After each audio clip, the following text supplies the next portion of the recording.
아멘. 자, 오늘은 어버이 주일입니다. 며칠 전에 어버이날이 있었는데 어버이날이나 어버이 주일이 되면은 우리는 세상 모든 사람들이 다 아버지, 어머니를 생각하게 됩니다. 옛날 우리 시대, 저희 시대의 부모님 세대는 굉장히 어려운 시대였습니다. 그 당시에는 사람들이 만나면은 하는 인사가 식사하셨습니까? 였습니다. 식사하셨습니까? 이게 뭐 밥 먹었냐, 친구들끼리는 밥 먹었냐로 나가고 어른들에게는 진지 드셨습니까? 이렇게도 묻고 그렇게 인사할 정도로 먹고 사는 문제가 굉장히 중요했습니다. 그 시대 부모들도 걱정이 많았습니다. 자녀 걱정, 먹고 사는 걱정, 앞으로 어떻게 살아야 되느냐 그 걱정이 대단히 많았습니다. 그러나 그 시대의 부모들은 자녀 앞에서 힘든 내색을 하지 않았습니다. 속으로는 걱정이 많아도 자녀들에게는 괜찮은 척 했습니다. 그래서 그 시대, 우리 시대, 저희 나이 또래 아버지, 부모님 세대 사람들이 가장 많이 하는 말이 뭡니까? 괜찮답니다. 괜찮다. 아마 지금 연세드신 고향에 있는 또 부모님에게 전화 드릴 때 어떻게 지내세요? 그러면 아마 대부분이 괜찮다 그럴 겁니다. 이 괜찮다. 아무리 걱정이 많아도 괜찮은 척 한 겁니다. 그것이 부모의 마음.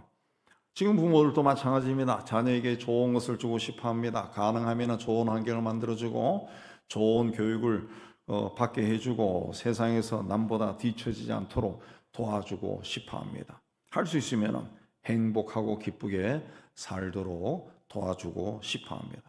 그러나 오늘 우리가 사는 시대는 굉장히 불안합니다. 기술은 굉장히 발전하고 세상은 편리해졌지만 사람들의 마음은 그만큼 불안해졌어요.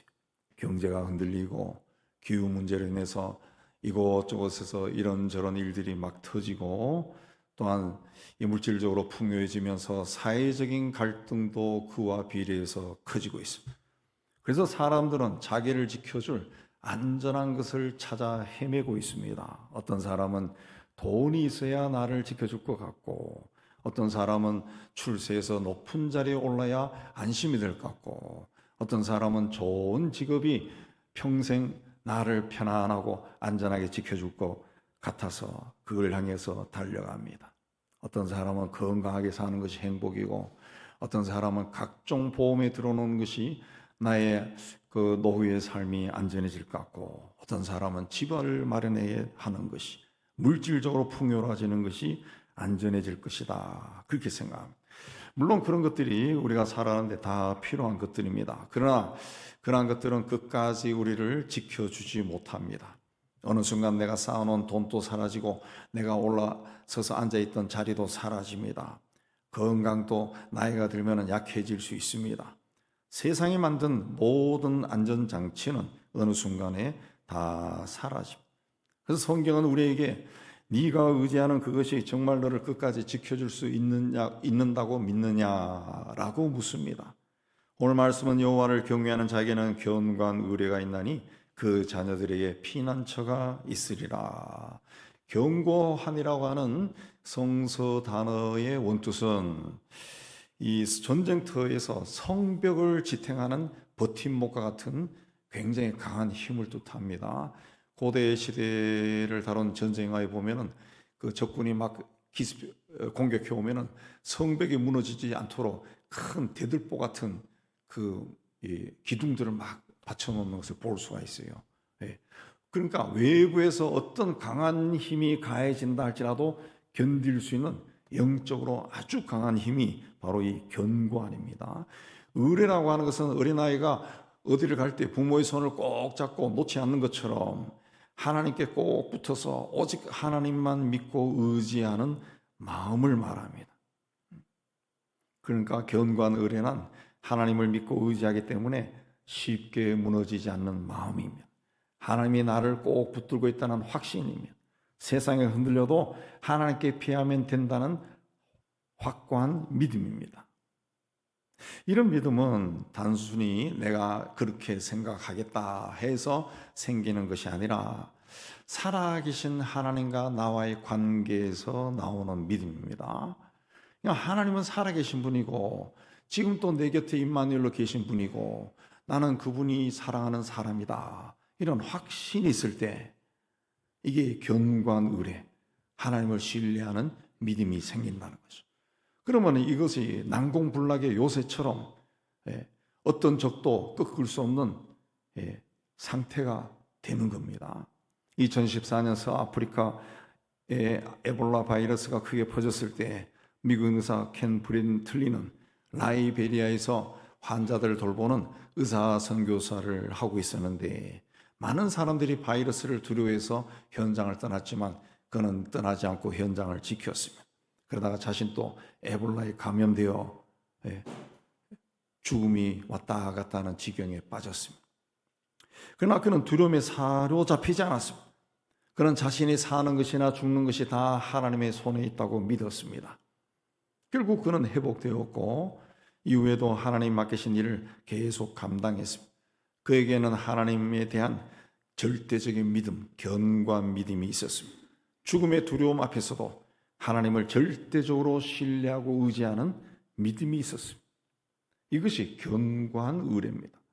견고한 의뢰는 아무에게나 생기는 것이 아닙니다. 하나님을 경외하는 사람에게 주어지는 믿음의 힘이랍니다. 자, 성경에 보면은 경외라고 하는 말이 참 많이 나옵니다. 여호와를 경외하라, 경외하라. 그럼 경외를 쉽게 얘기하면은 두려워하라, 그런 뜻으로 설명을 많이 합니다.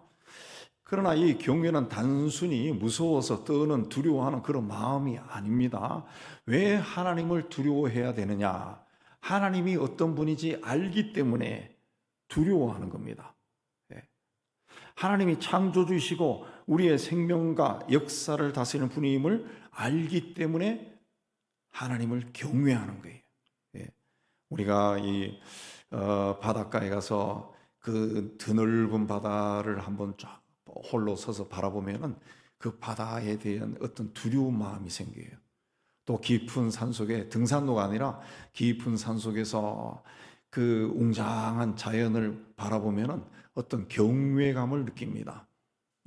또 태양을 바라보며, 늘 우리가 만나온 태양이지만 그 태양을 바라보고 태양에서 쏟아지는 그 따뜻한 이 햇볕을 받고 있느라면은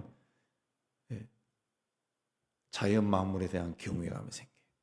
실제로 우주인들이 인공위성을 타고 지구 밖을 벗어나서 그 지구를 바라보고 우주를 바라볼 때 그들이 하나같이 하는 말이 하나님이 계시다, 그겁니다. 하나님이 계시다. 하나님을 경외하는 마음이 생긴다는 거죠. 그런 우주 만물, 또 이 온 세상의 자연 만물을 대할 때 인간은 정말 아무것도 아니구나, 나는 그야말로 먼지와 같은 존재구나, 그런 생각이 들면서 이 모든 것을 창조한 창조주 하나님에 대한 경외감이 일어나는 겁니다. 그러니까 하나님을 경외한다는 것은 하나님이 창조주시고 나는 그분의 피조물이구나 깨닫는 겁니다. 그래서 하나님을 경외하는 사람은 내 인생의 주인은 내가 아니라 하나님이구나, 우리 가정의 주인도 하나님이구나, 그래서 내 뜻보다 하나님의 뜻을 이루는 것이 중요하구나 깨닫는 겁니다. 이렇게 사람이 하나님을 경외하면 세상이 두렵지 않습니다. 왜냐하면 그 세상을 만들고 세상을 운행하는 분이 하나님이라는 것을 알기 때문에 그렇습니다.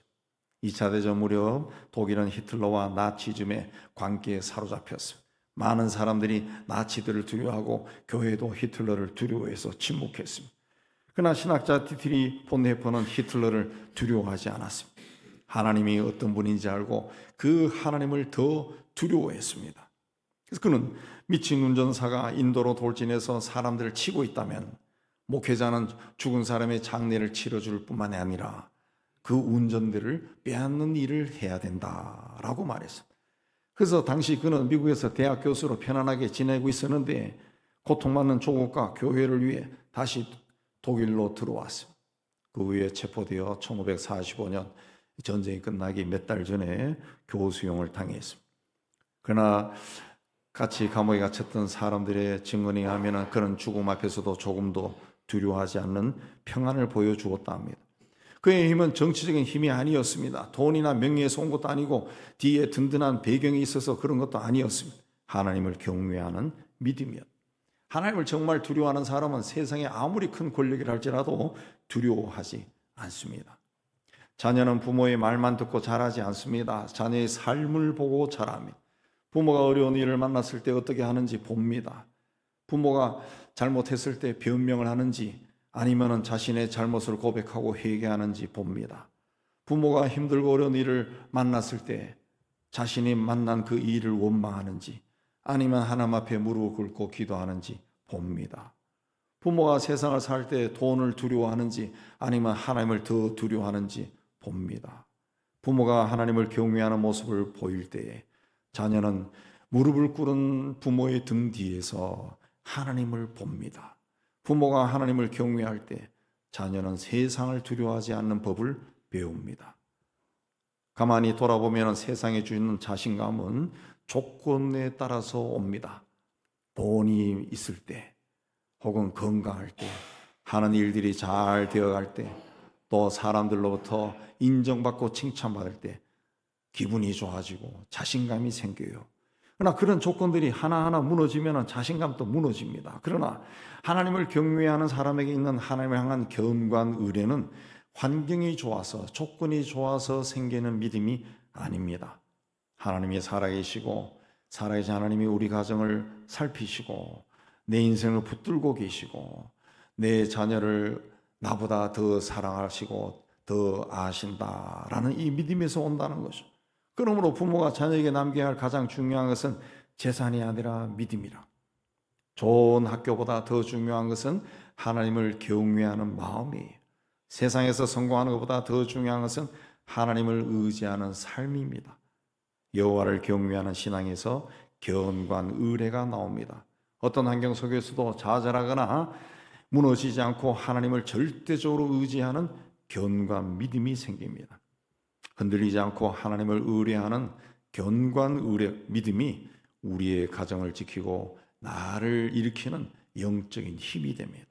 하나님을 경외하는 삶을 살아서 견고한 의뢰, 세상에서 가장 안전하고 강한 요새를 여러분의 삶에 구축하기를 주의 이름으로 축복합니다. 이 견고한 의뢰가 있으면 우리가 어떤 고난을 만나도 굴복하지 않고 다시 일어설 수가 있습니다. 사람은 누구나 고난을 만납니다. 믿음이 있다고 해서 병이 오지 않는 것도 아닙니다. 하나님을 경외하는 삶을 산다 해서 하는 모든 일들이 잘 되고 실패하지 않는 것도 아닙니다. 하나님을 믿는 사람도 눈물을 흘릴 때가 있습니다. 기도 열심히 해도 막막한 시간을 만날 때가 있습니다. 그래서 성경은 고난을 숨기지 않습니다. 의인도 고난을 당한다 말합니다. 하나님을 사랑하는 사람도 깊은 밤을 만납니다. 그러나 중요한 차이가 있습니다. 견고한 의뢰가 있는 사람은 고난을 만나도 그 고난에 지배당하지 않습니다. 다른 사람들처럼 흔들릴 수 있고 눈물을 흘릴 때도 있고 마음이 괴롭고 아플 수가 있습니다. 그러나 절망하거나 좌절해서 깊은 시면에 빠지지 않습니다. 왜냐하면 그가 의지하는 분이 하나님이시기 때문에 그렇습니다. 그러나 자신의 힘과 지식과 능력만 믿고 사는 사람은 그것이 무너지면 다 같이 무너집니다. 건강만 믿고 살던 사람은 어느 순간 병에 걸리면 병 앞에 무너져 버립니다. 돈만 믿고 살던 사람은 자신이 투자한 것에 많은 손해가 발생하면 절망해 버립니다. 사람만 바라보고 의지하고 살던 사람이 그 사람으로부터 외면당하면 부끄러움을 느낍니다. 그러나 하나님을 경외하는 사람은 나는 약하고 나는 아무것도 모르지만 하나님은 강하시고 또 하나님은 다 아신다. 나는 지금 내 눈에 보이는 지금 이 순간 오늘밖에 보지 못하지만 하나님은 나의 먼 미래까지 다 알고 계시고 그 길로 나를 인도하신다. 이 믿음을 가지고 다시 일어설 수가 있습니다. 그러므로 강한 사람은 고난이 없는 사람이 아닙니다. 믿음이 좋은 사람은 한 번도 넘어지지 않는 사람이 아닙니다. 넘어졌을 때 다시 하나님을 찾고 하나님 앞에 서는 사람, 실패했을 때 좌절하거나 절망하지 않는 사람, 앞길이 막혔을 때 하나님께 주님 어디로 가야 합니까? 저를 다시 일으켜 주시고 인도해 주세요 라고 간절하게 무릎 꿇고 기도하는 사람. 이것이 하나님을 경외하는 사람에게 있는 하나님에 대한 견고한 믿음입니다. 그래서 하나님을 경외하는 사람은 자기 인생의 중심에 하나님을 모시고 삽니다. 그러므로 고난 속에서도 완전히 무너지지 않습니다. 세상을 창조하신 하나님이 내 삶의 중심에 좌정해 계시는데 내가 힘들고 어려운 일을 만났다 해서 그게 쓰러질 수가 없는 겁니다. 그래서 하나님을 견고하게 의뢰하는 사람은 본인에게 닥친 고난을 보는 눈이 다릅니다. 그는 고난을 단지 내 인생을 망치게 하는 것으로 보지 않습니다. 고난을 통해서 하나님이 교만한 나를 낮추신다라고 생각합니다. 고난을 통해서 내가 그동안 잘못 의지한 것을 하나님이 깨닫게 해주신다라고 생각합니다. 고난을 통해서 하나님 가까이로 나를 부르신다고 믿습니다. 그러므로 물론 고난은 아픕니다. 괴롭습니다. 슬픕니다. 답답합니다. 그러나 하나님을 경외하는 사람에게는 그 눈물의 골짜기가 은혜의 길로 바뀐다는 거죠. 1949년 미국 메릴랜드에서 태어난 조니 에릭슨 타다는 어려서부터 운동을 좋아했던 활발한 소녀였습니다. 그러나 17살 때 다이빙 하다가 목뼈를 다쳐 목 밑으로 사지 마비 장애인이 되었습니다. 한순간에 평범한 일상이 무너지고 휠체어를 타고 사는 자가 되었습니다. 얼마나 절망스러웠겠습니까? 그러나 조니는 절망 속에서도 하나님을 붙들었습니다. 하나님이 나를 버리지 않았다는 것을 믿었습니다. 그는 입에 붓을 물고 그림을 그리는 법을 배웠습니다. 그리고 자신의 죄할 일기를 책으로 출간했습니다. 79년 30살 때에는 조니와 친구들이라는 사역을 시작해서 장애인과 그 가족을 돕고 전국에 있는 교회로 하여금 장애인을 따뜻하게 품도록 돕는 일에 헌신했습니다. 그러나 조니는 그 후에도 10년 동안 2번씩이나 암에 걸려서 투병하는 생활을 했습니다. 그의 인생은 고난이 완전히 사라진 인생이 아니었습니다. 그러나 그는 고난을 통해서 하나님을 더 깊이 의지하는 사람이 되었습니다. 그의 신앙은 하나님을 진실하게 믿었더니 장애가 없어졌다, 더 이상 나에게 고난이 없다, 그것이 아닙니다. 장애는 여전히 남아있고 오히려 2번이나 큰 암과 싸우는 그런 일을 겪었지만 하나님이 나를 붙들고 계신다라는 하나님을 향한 흔들리지 않는 견고한 믿음이었습니다. 우리에게도 견디기 힘든 고난이 찾아올 때가 있습니다. 그때 우리에게 필요한 것은 고난보다 크신 하나님, 나의 모든 것을 아는 하나님을 붙드는 믿음입니다. 세상이 다 흔들린다 할지라도 하나님을 견고하게 의지하는 믿음입니다. 그 사람은 어떤 고난을 만나도 굴복하지 않습니다. 하나님이 나를 아시고 나를 붙들고 있고 나도 하나님을 붙들고 있다고 믿기 때문에 그렇습니다. 어떤 일을 만나도 흔들리거나 낙심하지 말고 나와 임마누엘로 함께 하시는 하나님에 대한 견고한 믿음으로 다시 일어나고 또 승리하신 여러분 다 되시기를 주의 이름으로 축복합니다. 우리가 하나님을 이렇게 견고하게 의뢰하면은 이게 자녀에게는 피난처가 된다 그랬습니다. 우크라이나에서 전쟁이 일어나서 지금 또 폭탄이 떨어지고 그런 일이 일어납니다. 많은 교회 지하실이 방공호 역할을 한다는 이야기를 들었습니다. 폭탄이 떨어지는 도시에서 사람들은 사이렌이 울릴 때마다 교회 지하로 뛰어들어갔습니다. 부모들은 두려워하는 아이들을 품에 안고 기도하고 찬송했습니다. 건물은 파괴되고 도시는 황폐화되어 가고 갔지만은 부모가 보여준 하나님에 대한 믿음은 아이들에게 보이지 않는 피난처가 되었습니다. 그 자녀들에게 피난처가 있으리라. 피난처는 위기가 다가왔을 때 피할 곳입니다. 폭풍우가 칠 때 몸을 피할 수 있는 곳이고 전쟁이 일어났을 때 숨는 방공호입니다. 또 마음이 두려울 때 따뜻하게 품어주는 어떤 사람이에요. 그 자녀들에게 피난처가 있다라는 것은 하나님을 경외하는 사람들의 자녀는 고난을 전혀 겪지 않은 뜻이 아니라 부모가 하나님을 경외하는 모습이 자녀들에게 인생의 방향을 분명하게 잡아준다, 그런 뜻입니다. 2006년 미국 펜실베니아주 니켈 마인스의 아미시 마을 학교에서 총기 난사 사건이 일어나서 많은 어린 학생들이 죽었습니다. 세상은 충격을 받았습니다. 자녀를 잃은 부모들이 분노하고 복수하는 것이 당연해 보였지만 아미시의 부모들은 달랐습니다. 그들은 깊은 슬픔 속에서도 오히려 가해자의 가족들을 찾아가 위로하고 용서했습니다. 쉬운 일이 아니었어요. 사람의 힘만으로 하기에는 어려운 일이었습니다. 그러나 그들이 그렇게 할 수 있었던 것은 하나님을 믿는 믿음입니다. 그들은 하나님, 원수 갚는 것은 하나님께 있다라는 말씀을 믿었습니다. 그 하나님이 우리에게 생명을 주셨고 세상에 살게 해주셨다라는 것을 믿었습니다. 그들의 하나님을 향한 경과 믿음은 자녀들에게 증오가 아니라 용서가 무엇이고 사랑이 무엇인지 가르쳐 주었습니다. 살아있는 아이들은 부모의 모습을 보고 고난 속에서 세상이 무너질 때 하나님께 피하는 법을 배운 겁니다. 우리가 사는 세상은 앞으로도 계속 흔들릴 겁니다. 경제는 더 불안해질 것이고 또 다른 질병이 온 세상에 온 세상을 위협할 수 있습니다. 그리고 사회적 갈등은 해소되기는커녕 더 깊어질 수 있습니다. 이런 시대의 세상은 우리에게 돈을 믿어라, 권력을 믿어라, 성공해야 된다, 여기 투자해라, 이것 하세요, 저것 하세요, 계속 말합니다.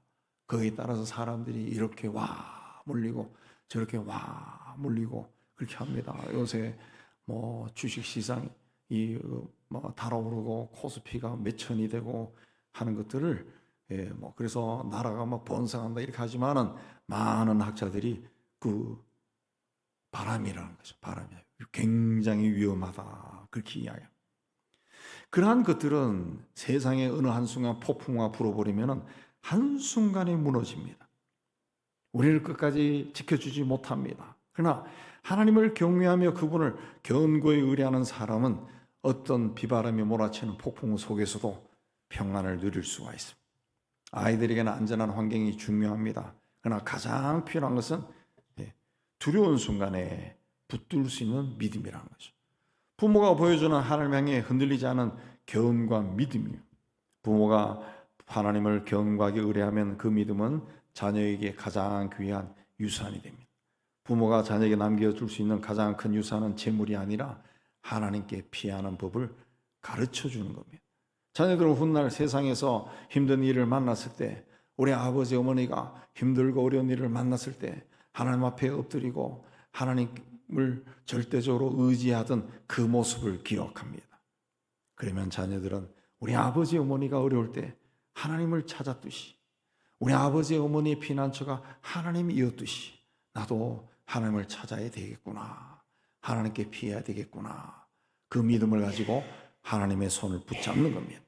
부모가 자신의 삶을 통해 자녀들에게 하나님이 피난처라는 것을 가르쳐 주는 겁니다. 부모는 자녀에게 모든 것을 다 해줄 수 없습니다. 자녀의 인생을 대신 살아줄 수 없습니다. 자녀가 만날 모든 고난을 막아줄 수도 없습니다. 그러나 부모가 할 수 있는 일은 하나님을 경외하는 삶을, 경외하며 사는 모습을 보여주는 거예요. 힘들고 어려울 때 하나님께 기도하는 모습을 보여주는 겁니다. 실패할 때 하나님 앞에 더 열심히 나아가서 다시 일어서는 모습을 보여주는 겁니다. 세상보다 하나님을 더 사랑하고 의지하는 모습을 보여주는 겁니다. 그 믿음이 인생길을 걸어가는 자녀들에게 피난처 역할을 하는 겁니다. 어버이 주일은 부모가 우리에게 베풀어진 은혜를 기억하고 감사하는 날입니다. 동시에 오늘날 이 부모의 자리에 있는 사람들이 하나님 앞에 자기를 돌아보고 다시 서는 날이기도 합니다. 썩어 없어질 세상의 밧줄을 붙들지 말고 영원하신 하나님의 손을 붙드시는 여러분 되시기 바랍니다. 삶의 우선순위를 여러분에게 생명과 삶을 주신, 때가 되면 거두어 가실 하나님께 두시기 바랍니다. 여호와를 경외함으로 흔들리지 않은 견고한 믿음을 가지시기 바랍니다. 그 믿음이 여러분의 인생을 지키고 가정을 지키고 자녀들에게 안전한 피난처를 제공할 겁니다. 흔들리는 세상 속에서도 오직 하나님만을 견고하게 의뢰하며 살아가는 여러분들이 다 되시기를 주의 이름으로 축복합니다. 하나님 아버지, 우리에게 생명을 주시고 이 땅에 태어나 살게 해주시는 데 감사합니다. 우리가 세상에 사람으로 태어난 것은 우리에게 부모가 있었기 때문이라는 것을 다시 한번 깊이 생각하고, 부모와 나의 관계도 돌이켜보고 하나님과 나와의 관계도 돌이켜보는 복되고 은혜로운 시간이 되게 하여 주옵소서. 그리고 하나님 앞에 우리가 어떤 마음으로 살아야 될 것인지 돌아보고 하나님을 경외하는 삶을 살아서 우리를 통해 우리의 가정이, 자녀들이 견고한 의뢰를 하나님 앞에 둘 수 있도록 은혜 다하여 주옵소서. 예수님 이름으로 기도하옵나이다. 아멘.